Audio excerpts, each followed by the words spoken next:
நண்பர்களே, நேத்து ஹிந்தில ரிலீஸ் ஆன சிக்கந்தர் அப்படின்ற ஒரு படத்தை ஓடிடில பார்த்தேன். அதுக்கும் அந்த ஓடிடில தமிழ்லயும் டப் பண்ணல, தமிழ்ல சப்டைட்டில்ஸும் இல்ல. இருந்தாலுமே பார்த்தோம்.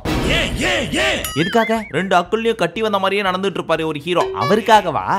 இல்லங்க. அப்ப நம்ம ஊர் டைரக்டர் ஏஆர் முருகதாஸ் அங்க போய் எடுத்து வச்சிருக்காரு. அதுக்காகவா? இல்லங்க. அப்ப யாருக்காக தான் பார்த்த? அகில உலக லேடி சூப்பர் ஸ்டார் ராஷ்மிகா மந்தனாக்காகவா? அனிமல்லே அந்த போடு போட்டிருப்பாங்களே, அப்ப இந்த படத்துல என்னமா போட்டிருப்பாங்க? சரி, அதையும் பாத்துருவோம் அப்படின்னு நினைச்சுதான் அந்த படத்தை போய் பார்த்தேன். என்ன படம் தெரியுமா? வேலை பாடு தெரியுமாப்பா? அருமையா கட்டிக்கிறான்பா. அது ஆறாமற பொறுமையா நீங்களும் கேளுங்க. அப்பதான் அந்த படத்தோட அருமை உங்களுக்கு புரியும். ஏன்னா அது தமிழ் டப்பிங்ல வேற இல்ல. அதனால உங்களுக்கு ஷார்ட் அண்ட் ஸ்வீட்டா புரியுற மாதிரி நச்சுன்னு சொல்றேன். உங்களுக்கும் எனக்கு பிடிச்ச மாதிரியே ரொம்ப பிடிக்கும்.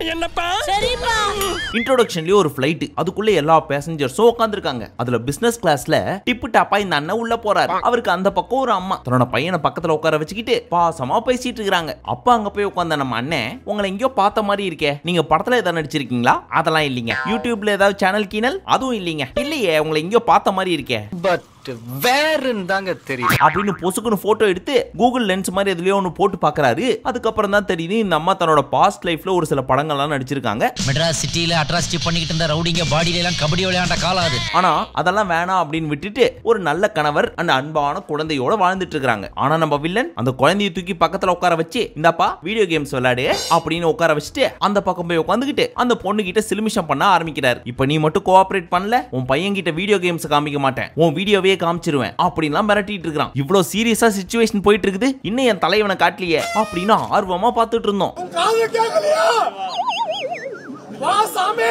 அப்ப நம்ம பெருசு உள்ள பூந்து போட்டு வில்லனை அடிச்சு துவம்சம் பண்றாரு. அந்த ஃபைட் அப்படியே கொஞ்சம் நீங்க லைட்டா பார்த்துட்டு வாங்க. Master next rest. இதெல்லாம் கூட பரவாயில்ல, அப்படியே நம்ம பெருசோட கோட்டுக்குள்ள ஒரு பாம்பு பூந்த மாதிரி அந்த கண் கொள்ளா காட்சியை நீங்களே பாருங்க.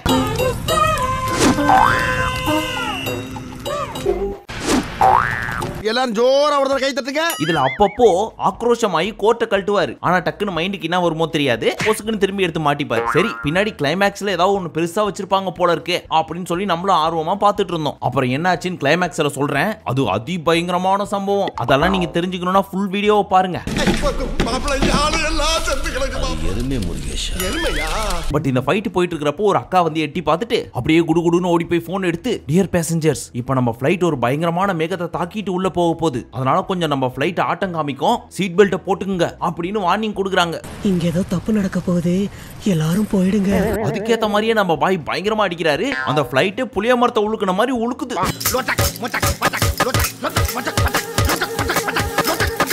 ஒரு வழியா எல்லாரையும் அடிச்சு முடிச்சதுக்கு அப்புறம், இங்க பாரு தம்பி, அது அவங்களோட பாஸ்ட், அது முடிஞ்சு போச்சு, அதுக்கப்புறம் ஒரு நல்ல ஃபியூச்சர் இருக்கு, அத பாரு. இல்ல நான் போய் அவங்க ஃபியூச்சரையும் நோண்டுவேன் அப்படின்னு நினைச்சேன்னா உன் ஃபியூச்சரை நான் நோண்டுவேன் அப்படின்னு ஒரு பஞ்ச் பேசுறாரு. उसका पास्ट था, ये present, adorable boy, future, so don't. டேய், என்னடா சொல்றான் அவன்? பாடி லாங்குவேஜ் மச்சான். பாடி போற அளவு பாடி தொங்கி போயிருது, இப்படி ஒரு பாடி லாங்குவேஜ். ஆனா இதெல்லாம் நடக்கிறப்போ எப்படா இந்த மனுஷனுக்கு இவ்வளவு வயசானாலும் இளமையா அப்படியே இருக்காரு அப்படின்னு ஆர்வமா பார்த்துட்டு இருந்தா, தலைவருக்கு டிஏஜிங் பண்ணி விட்டுருக்காங்களா. இருந்தாலும் 60 இயர்ஸ் ஓல்டு பீஸ 16 லெவலுக்கு ரெடி பண்ணிருக்காங்களே, அந்த டீமுக்கு ஒரு பாராட்ட கொடுத்தே ஆகணும்பா. நான் பட்ட பாடு இருக்கே, ஐயோ ஐயோ ஐயோ. சரி, நம்ம கதைக்குள்ள போவோம். இப்போ ஒருத்தர் அடி வாங்கினாரு தெரியுமா? அவர் யாரு அப்படின்னு பார்த்தா மினிஸ்டரோட பையன். அந்த மினிஸ்டர் யாரு? நம்ம வால்டர் வெற்றிவேலு. என்ன இந்த பக்கம் சும்மா காத்து வாங்கலாம் தான். எது கலவர பூமியில காத்து வாங்க வந்தீங்களா? இப்ப இந்த விஷயம் நம்ம மினிஸ்டருக்கு தெரிஞ்சு போவ, என் பையன் மேலே கை வைக்கிறானா, எவன்டா அவன் அப்படின்னு பழைய படத்துல வர்ற மாதிரி அந்த போலீஸ் இருக்கான்ல, அந்த போலீஸ் அவனை இறக்கு, அவனை கழுத்தாமட்டையில அடிச்சு கூட்டுவா அப்படின்னு சல்மான் கான் அடிச்சு கூட்டு வர்றதுக்கு ஆர்டர் போடுறாரு. ஆனா சல்மான் கான் யார் தெரியுமா? ராஜா, ஒரு ஊரோட மகாராஜா. யாரு? யாருக்கு விடுற? ஏன் சிரிக்கிறீங்கன்னு புரியுது. ஜீன்ஸ் பேண்ட் கோட்டு சூட்டுலாம் போட்டுட்டு இருக்காரு. இவர் மகாராஜாவா? என்ன பிளாஷ்பேக்கா அப்படின்லாம் கேட்காதீங்க. சத்தியமா இவர் மகாராஜா, பல கோடிக்கு அதிபதி. இவங்க பொண்டாட்டி தான் ராஷ்மிகா மந்தனா, மகாராணி. நான் நம்ப மாட்டேப்பா. ஐயோ ராஜா. என்ன இவ்வளோ வயசான பாடிக்கு இந்த சைஸ்ல ஒரு லேடியா? இதையும் ஒத்துக்கிறாங்களா அந்த ஊர் மக்கள்? அப்படி நம்ம கேட்ட கூடாது என்பதற்காகவே எங்களுக்குள்ள வயசு வித்தியாசம் ஜாஸ்தி தான் இருந்தாலும் எனக்கு அவர் மேல ஒரு கண்ணு, எனக்கு அவரை ரொம்ப பிடிக்கும், அதனாலதான் லவ் பண்ணி கல்யாணம் பண்ணிக்கிட்டேன் அப்படின்னு ஹீரோயின் இந்த பொண்ணு கிட்ட சொல்லிட்டு இருக்காங்க. அவரு பாக்ஸர் சும்மா பாத்துட்டு போறாரு. ஐயோ, கதையில இருந்து ரொம்ப தள்ளி வந்துட்டேனே. இதுக்கு முன்னாடி ஒரு பயங்கரமான சீன் இருக்கும். சொல்றா. இப்ப நம்ம பெரிய பாடியை அரெஸ்ட் பண்றதுக்காக போலீஸ் கிளம்பி வந்துட்டு இருக்காரு. அவரை பாக்கிறதுக்காக நம்ம மகாராணி வராங்க. எங்கம்மா அவன் வீட்டுக்காரன் அப்படின்னு கேட்க, நீ என் வீட்டுக்காரனை பார்க்க இங்க வந்திருக்க, அவரோட பவர் உனக்கு தெரியல. அவர் உன்னை பார்க்க உன் போலீஸ் ஸ்டேஷனுக்கே போயிருக்காரு. அங்க போ. ஆனா போறதுக்கு முன்னாடி ஒரு ரெக்வெஸ்ட். உன்னோட ஜீப்ல எல்லாம் போவாத, நாங்களே பெத்த கார் கொடுக்குறோம், அந்த கார்ல போயிரு, அதான் உனக்கு சேஃப்டி. என்ன எங்களுக்கே சேஃப்டி நீங்க கொடுக்குறீங்களா அப்படின்னு எட்டி பார்த்தா சிங்கம் படத்துல வர்ற மாதிரி கார் அக்கா பிரிச்சு போட்டு சுத்தி ஊர் மக்கள் நிக்கிறாங்க. அந்த கிளைமாக்ஸ் தூக்கில போடு. கிளைமாக்ஸா ஓடுறா. Super idea. இது மட்டும் கிடையாது, ஏகப்பட்ட படத்தோட ரெஃபரன்ஸ் அங்க இருக்கும். ஒட்டு மொத்தத்துல இந்த கதையை கேட்டு முடிச்சீங்கன்னா நம்ம ஊர்ல ஒரு சூப்பர் ஹிட்டான ஒரு மூவியோட கதையை தான் எடுத்து வச்சிருக்காருன்றது உங்களுக்கு தெரிய வரும். சோ வெயிட் பண்ணுங்க. நான் காசு கொடுத்து வாங்குனேடா. நான் காசு கொடுத்து வாங்குனது. நான் காசு போட்டு வாங்குனது. நான் வாங்குனது. அப்புறம் தலைவர் போலீஸ் ஸ்டேஷனுக்கு போனா அங்க இருக்க உயர் அதிகாரிகள் பொலிட்டிக்கல் பிரஷர்லாம் எவனோ கொடுக்க தான் செய்வான். அதுக்காக அவரையே எதிர்த்து வந்துருவியா நீ? போயா போய் புள்ளக்குட்டிய படிக்க வை அப்படின்ட்டு போயிடுறாரு. அதுக்கப்புறம் நம்ம ஹீரோவோட காதுக்குள்ள போய் இருடி, இப்ப நீ தப்பிச்சிட்ட, பின்னாடி மாட்டுவ அப்படின்ட்டு போயிடுறாரு. இப்போ ஒரு பாடல், அந்த பாடல்ல ஒரு 5 செகண்ட் மட்டும் பாத்துட்டு வாங்க. எட்டனா இருந்தா எட்டு ஊரு கெம்பாட்டு கேக்கும்.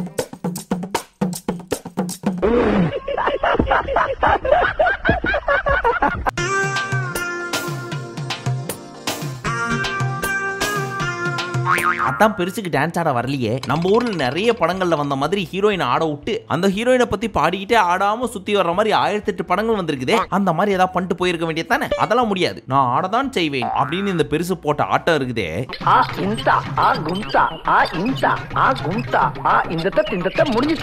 இப்போ ஒரு குட்டி பிளாஷ்பேக். நம்ம போலீஸுக்கு லைட்டா ஒரு டவுட். என்னையா சொல்ற, இந்த ஆள் மேல இவ்வளவு கேஸ் இருக்குது, ஆனாலும் ஊர் மக்கள் இவனுக்கு சப்போர்ட் பண்றாங்கன்னா என்ன காரணம் அப்படின்னு கேட்க, சார் அவர் மகாராஜா சார். அட நீ வேற ஒருத்தண்டா, நேரங்காலம் தெரியாம காமெடி பண்ணிக்கிட்டு என்ன ஆரம்பத்துல இருந்து ராஜா சாப் மகாராஜான்னு சொல்லிட்டு இருக்கீங்க, அப்படின்னா பண்ணிக்கிட்டா இந்த பெருசு அப்படின்னு கேட்க, சார் அவர் தன்னோட 3000 ஏக்கரை இந்த ஊர் மக்களுக்கு எழுதி கொடுத்துட்டாரு.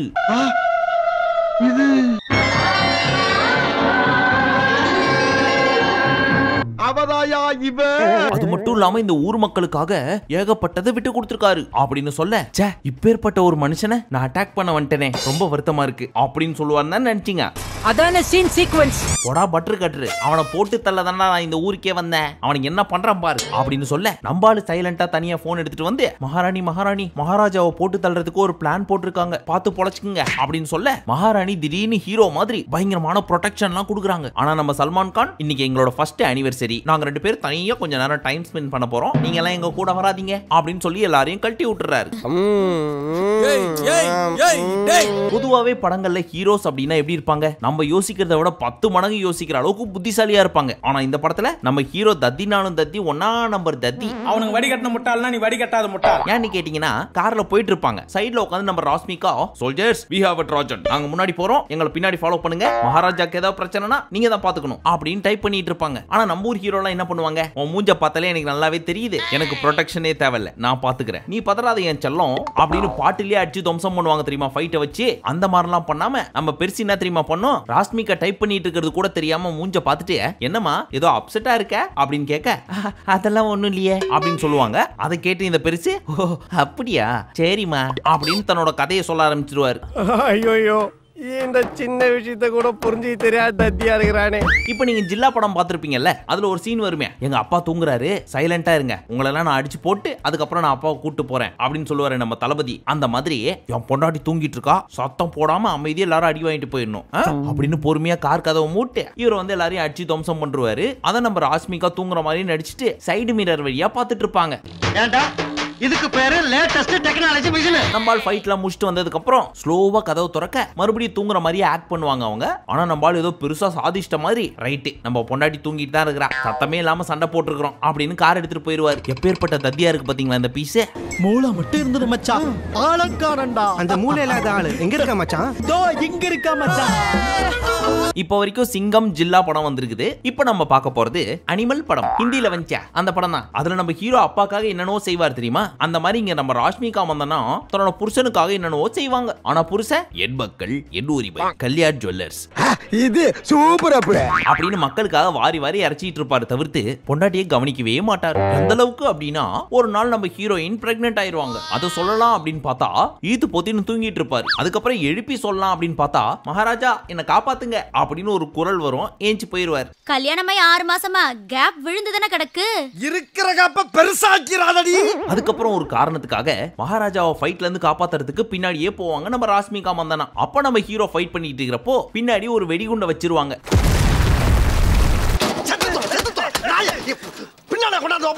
அப்ப நம்ம ராஷ்மிகா கத்தி கூப்பிட என்னம்மா எது கூப்பிட்டீங்க அப்படின்னு ஓடி வருவாரு. கிட்ட நெருங்கி வர்றப்ப வெடிச்சு போயிரும்.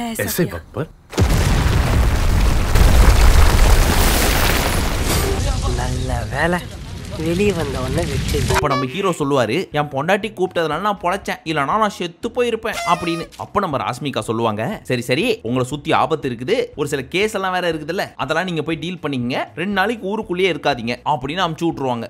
திரும்பி பார்க்காத கதிர், go on with your life. அவரும் கார் எடுத்துட்டு ஜொயின்னு போயிருவாரு. அதுக்கப்புறம் கேமராவை அப்படியே ராஷ்மிகா மூஞ்சில இருந்து கீழே கொண்டு போவாங்க. திடீர்னு கார்பரேஷன் குழால தண்ணி வர்ற மாதிரி பிச்சிக் பிச்சிக்னு ரத்தம் வந்துட்டு இருக்கும். அது கூட வெளியே காட்டாத அளவுக்கு ராசா மேல ராணிக்கு லவ். அதுக்கப்புறம் ராணி நல்லாதான் இருக்காங்க அப்படின்னு நினைச்சுக்கிட்டு இவர் கேஸ பார்த்துட்டு இருப்பாரு. கட்சியில இந்த பீஸ் சிகிச்சை பலனின்றி செத்து போயிடும்.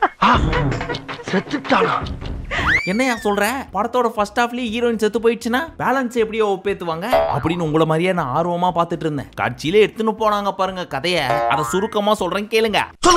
இந்த அம்மா சாவ போறதுக்கு முன்னாடி என் மறைவிற்கு பிறகு என்னோட உடம்பில் இருக்கும் அனைத்து பாகங்களும் யாரோ ஒருவருக்கு போய் சேர வேண்டும் அப்படின்னு எப்பயோ எழுதி கொடுத்துருந்துருப்பாங்க. அதனால இவங்களோட கண்ணு, ஹார்ட், லங்ஸ் இது எல்லாத்தையும் எடுத்துன்னு போய் மும்பைல இருக்க ஒரு 3 ஃபேமிலிக்கு கொடுத்துருவாங்க. அப்ப நம்ம பெருசா ஸ்லோ மோஷன்ல அப்படியே மேல பார்க்கும். என் பொண்டாட்டியே கொன்னுட்டீங்களாடா, உங்களால என்ன பண்றேன்னு பாருங்கடா, அப்படின்னு ரிவெஞ்ச் எடுக்க போறாரா. இதான் செகண்ட் ஹாஃபா? யோ காலங்காலமா இதுதானே எங்க ஊர்லயும் அந்த ஊர்லயும் எடுத்துட்டு இருக்காங்க, இதேதான் இந்த படத்துலயும் எடுத்து வச்சிருக்கீங்களா அப்படின்லாம் தப்பா நினைச்சிட கூடாது. இதுக்கப்புறம் தான் பயங்கரமான ட்விஸ்டே இருக்கு. அம்மா என்ன இப்போ இவங்களோட ஆர்கன்ஸ் எல்லாம் டொனேட் பண்ணாங்க தெரியுமா, அதெல்லாம் யாருக்கெல்லாம் பொறுத்திருக்காங்களோ அவங்க எல்லாம் பார்க்க போறோம்னு சொல்லி ட்ரெயினை புடிச்சின்னு கிளம்பி போறாரு பாம்பேக்கு. அங்க இந்த பையனுக்கு லங்ஸை கொடுத்துருப்பாங்க, இவங்களுக்கு ஹார்ட்டை கொடுத்துருப்பாங்க. அப்ப அந்த கண்ணை யாரு கொடுத்துருப்பாங்க அப்படின்ற ஒரு ஆர்வம் இருக்கும். ஒரு ஆர்வ டேஷும் கிடையாது. ஒரு நிமிஷமா பேசினே நீ மீதி கதையா சொல்லு அப்படிங்கிறீங்களா? சரி சொல்றேன். அது யாரு தெரியுமா? நம்ம காஜல் அகர்வால். அவங்களுக்கு தான் கண்ணு போய் சேர்ந்துருக்குது. இந்த பையன் ஒரு குப்பை கூடம் பக்கத்துல இருக்கிறான். அங்க கொட்டப்படுற குப்பையினால லங்ஸ் பாதிக்கப்பட்டு டெத் பெட்டுக்கு போயிடுறான். நம்ம மகாராணி கொடுத்த லங்ஸ்னால இந்த பையன் பொழைச்சிக்கிறான். சோ அந்த பையனை பார்த்துட்டு ஆறுதல் சொல்லிட்டு அவனுக்கு மட்டும் இல்லாம அவன் ஃப்ரெண்ட்ஸே சுத்தி புத்தி இருக்கிற எல்லா குழந்தைங்களுக்கும் சாப்பாடு ட்ரெஸ் எல்லாம் வாங்கி கொடுத்துட்டு நன்றி வணக்கம்னு அடுத்த ஆளை பார்க்க போயிடுறாரு. அண்ணே அதானே இந்த சப்ஜெக்டோட ஹார்ட் பீஸ். அங்க போய் பார்த்தா நம்ம காஜு கட்லி. இந்த ஷாட்ல அப்படியே காஜுவோட கண்ணை காட்டுறாங்க, அப்படியே கழுத்தையும் காட்டுறாங்க. ஐயோ நம்ம ஆளுக்கு அவங்க மேல ஒரு லவ் வரப்போதோ அப்படின்னு ஆர்வமா பார்த்துட்டு இருந்தா கழுத்துல தாலி தொங்குது. அப்போ ஒருவேளை புருஷனை பிடிக்காம போய் நம்ம ஹீரோவை பார்த்துட்டு லவ் வந்துருமோ அப்படின்னு யோசிச்சு பார்த்தா அதுவும் கிடையாது. அவங்களோட குடும்பத்துல பொண்ணுங்க வெளியே போய் வேலை செய்யவே கூடாதுன்னு சொல்லி யாரடி நீ மோகினியில வர்ற மாதிரி ஒரு பெருசைய இங்கேயும் போட்டு பொண்ணுங்களை டார்ச்சர் பண்ணிட்டு இருக்கோம். முதலாளி அவன் ஆளை மட்டும்தான் மாத்திருக்கான், ஐடியாவை மாத்தவே இல்ல. இப்ப இவங்களுக்கு ஏதாவது உதவணும்ல, எப்படி தெரியுமா உதவுவாரு? நம்ம காஜு கழுத்துல இருக்கிறதோ மஞ்ச கயிறு. அப்போ ஒரிஜினல் தங்கத்துல செஞ்ச தாலி எங்க? கஷ்டத்தினால அடகு வச்சிருக்காங்க, அதை மீட்டி எடுத்துட்டு வந்து கொடுத்து நல்லா இருக்கணுமா அப்படின்ட்டு போயிருவாரு. இப்ப 2 பேருக்கு உதவியாச்சு. 3வது இருக்க பீஸ் அது ஒரு மொக்க கதை விட்டுருங்க. சும்மா சொல்லு. அசிங்கமா இருக்கும். அசிங்கமா இருக்குமா? ஹார்ட் ரொம்ப பலவீனமா இருக்கும். அந்த டைம்ல இந்த பொண்ணோட காதலன் ஏமாத்திட்டு இன்னொரு பொண்ணை கல்யாணம் பண்றதுக்கு போயிருவான். நிறுத்தே அப்படியே சர்ன்னு ரீவைண்ட் பண்ணி பார்த்தா அந்த மினிஸ்டர் இருக்காருல, அவர் ஒண்ணுமே பண்ணலையா, அந்த போலீஸ் ஏவி விட்டாரு, அதோட முடிஞ்சா அப்படின்னு கேட்டா அங்க விட்டது இங்கதான் வந்து காமிப்பாங்க. நம்ம மினிஸ்டரோட பையன் மும்பைல இவர் இருக்கிறத பார்த்துட்டு சேஸ் பண்ணிக்கினே போய் அடிச்சு சாவடிக்கலான்னு பாப்பாரு. தண்ணீர் புகை குண்டுகள் எல்லாம் வீசி கட்சியில அது அவர் காருக்குள்ளே வந்து ஆன் ஸ்பாட்ல வச்சு செத்து போயிருவார். ஏண்டா தரித்திரம் முடிச்ச மூதேவி, உன் கதை என்னடா காரி துப்புற மாதிரி இருக்கு? இருக்கு. இத பார்த்துட்டு நம்ம மினிஸ்டர் என்ன பண்ணுவாரு, என் பையனை என் கண்ணு முன்னாடியே கொன்னுட்டான், உன்னை சும்மா விட மாட்டேன்டா அப்படின்னு ரிவெஞ்ச் எடுத்து இவரை போட்டு தள்ளுவாரு. அப்படின்னு பார்த்தா 1990 வந்த படத்தெல்லாம் எடுத்து போஸ்ட்மார்டம் பண்ணி அதே கதையை உல்டா பண்ணி திரும்பி எடுத்து வச்சிருக்காங்க. உன்னை கொன்னா உனக்கு வலிக்காது, அதனால நீ பாசம் வச்சிருக்கியோ உன் பொண்டாட்டி அவளோட உறுப்புகளை ஒரு சிலருக்கெல்லாம் கொடுத்தால, அவங்க எல்லாரையும் கொன்னுட்டு அதுக்கப்புறம் நான் உன்னை கொல்றேன்டா அப்படின்னு கொச்சல் கொடுக்க, அதை நான் தடுப்பேன்டா அப்படின்னு இவர் காட்டாரா நடுவுல நிக்க பேலன்ஸ் போறதுதான் மீதி கதை. பாத்துக்கிட்டு இருந்தா எங்கனாலேயே தாங்க முடியல, நீங்க எப்படினே தாங்குனீங்க? எல்லாம் பழகிருச்சுடா. இதுக்கப்புறம் என்ன ஆகும்னு உங்களுக்கே தெரிஞ்சிருக்கும். எங்கெங்கெல்லாம் பிரச்சனை வருதோ அங்கெல்லாம் போய் ஃபைட் பண்ணுவாரு, உசுர கொடுத்து 3 பேரையும் காப்பாத்துவாரு. ஆனா பாருங்க, 1008 ஃபைட் இருந்தாலும் அக்கல்ல கட்டி வந்த நம்ம அங்கிளுக்கு கட்சி வரைக்கும் ஒரு கத்தி குத்து, தலையில கட்டு, இல்ல வயித்துல குத்து, இந்த மாதிரி எதுவுமே ஆகாது. எல்லாம் ஜிம் பாடிடா, ஜிம் பாடி. ஆம்ஸ் பாத்தியா? அது எப்படி இவ்ளோ ஃபைட் இருக்குது, ஒரு அடி கூட படாதா, என்னடா லாஜிக் இது அப்படின்னு நம்ம கேட்ற கூடாது என்பதற்காகவே கிளைமேக்ஸ்ல நெத்தியில லைட்டா ஒரு வி போட்டிருப்பாங்க. அதுவும் கேமரால தெரியக்கூடாது அப்படின்றதுக்காக அந்தாண்ட பக்கம் போட்டிருப்பாங்க. அது அப்பப்பதான் தெரியும். அந்த வெட்டு புலி மட்டும் ஒரிஜினல் கத்தியை வச்சுக்கிட்டு நமக்கெல்லாம் அட்டை கத்தியை கொடுத்துறான். அந்த நாய் கொடுக்குற அல்ப காசுக்காக பாரு நம்ம உடம்புல எவ்வளவு வெட்டு வாங்க வேண்டியதா இருக்குது. அது சரி, அந்த குப்பை கொட்டினாங்களே அவன் கண்டிப்பா ஒரு வில்லனா தான் இருப்பான். அவனை எப்படி காலி பண்ணாரு? என்னதான் இவனுங்க எல்லாம் ஃபைட் பண்ணாலும் அதுக்கு பின்னாடி ஒரு பெரிய தலை இருக்குமே, அது யாரு அப்படின்னு பார்த்தா ஃபுல்லா இந்த தர்பார்ல வந்த பீஸுங்களா எடுத்து போட்டு வச்சிருக்காரு. ஆரம்பத்துல மினிஸ்டர் பையன், அடுத்து இந்த பீஸ் தான் அந்த குப்பையை கொட்டுற கேங்கோட பெரிய தலை. அந்த பீஸ போய் அடிச்சு காலி பண்ணுவாரு. அப்படின்னு பார்த்தா, டேய் உனக்கு காசு தரேன், இனிமே அங்க கொட்டக்கூடாது அப்படின்னு குழந்தைங்களுக்கு லாலிபாப் கொடுக்குற மாதிரி காசை கொடுத்து ஆஃப் பண்றாரு. அப்போ ஃபைட் வேணாமா? வேணாண்டா सर इसमें तो बहुत सारे पैसे हैं. बिजनेस करने आया हूँ, कायदे में रहोगे. ஆக்ரோஷமா பேச வேண்டிய டயலாக்க ஆட்டுக்குட்டியை தடவி கொடுக்குற மாதிரியே பேசுறீங்களே இன்சே.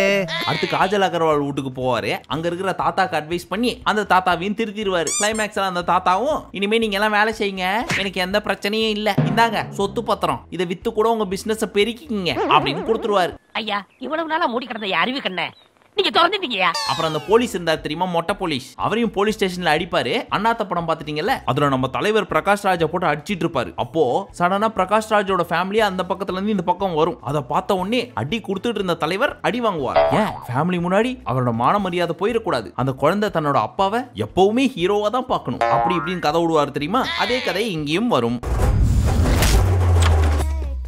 Thank you, sir. Thank you. Thank you so much. என்கிட்ட சொன்னதை அப்படியே ஒரு ஜெராக்ஸ் எடுத்து பவர் கிட்ட கொடுத்துட்டல. அதுல இருந்து நம்ம போலீஸ் திருந்திருவார். அப்ப யார் தான்டா இந்த படத்துக்கு வில்லன் அப்படின்னு கேக்குறீங்களா? வேற யாரு, நம்ம வால்டர் வெற்றிவேல் தான். அவருக்கும் ஹீரோவுக்குமாவது ஃபைட் வருமா அப்படின்னு கேட்டீங்கன்னா, அவர்கிட்டயும் போய் இங்க பாரு, எனக்குன்னு ஒரு சில பாப்புலாரிட்டி இருக்கு, சிஎம்பிஎம் லெவலுக்கு இல்லனாலும் ஒரு எம்எல்ஏ எம்பி லெவலுக்கு, பட் நான் அந்த டைப் கிடையாது, அதையும் பண்ண வச்சிராத அப்படின்னு ஒரு டயலாக் பேசி விட்டு போயிருவாரு. அப்படி என்ன பெரிய டயலாக் அது? அதுக்கு நம்ம சத்யராஜ் அவர்கள் கொடுக்குற ரியாக்ஷனை பாருங்களேன். MLA MP तो बन ही जाऊंगा, but I'm not interested. செத்து போயிட்டியா? நாளைக்கு வந்து உன்னை பாக்குறேன். சொந்த பையன் செத்தது கூட இந்த ரியாக்ஷன் கொடுக்கல, என்ன எம்பி எம்எல்ஏ லெவலுக்கு போக வச்சிராத அப்படின்னு சொன்னதுக்கு இவ்வளவு பெரிய ரியாக்ஷன் தேவையா? கட்சியில மெயின் வில்லனையும் ராமராஜன் படத்துல வர்ற மாதிரி பேசியே ஆஃப் பண்ணிட்டாரு. செண்பகமே செண்பகமே தென்பொதிகை சந்தானமே. அதெல்லாம் சரிப்பா, அவர் அப்பப்போ கோவப்பட்டு அந்த கோட்டை கழட்ட வருவாரு. ஆனா பொசுக்குன்னு போட்டு பாருன்னு சொன்னீங்க, கட்சி அவர் கழட்டினாரா? கண்டிப்பா கழட்டி இருப்பாரு. கழட்டினதுக்கு அப்புறம் என்ன ஆச்சு அப்படின்னு ஆர்வமா ஒரு சிலர் இருப்பீங்க. ஆனா கட்சி வரைக்கும் எதுக்கு அந்த கோட்டை கழட்ட வந்தாரு அப்படின்றது சத்தியமா தெரியவே இல்லை. ஒருவேளை அவருக்கு 2 அக்களையும் கட்டி இருந்த மாதிரி வேற எங்கேயாவது கட்டி இருந்திருக்குமோ?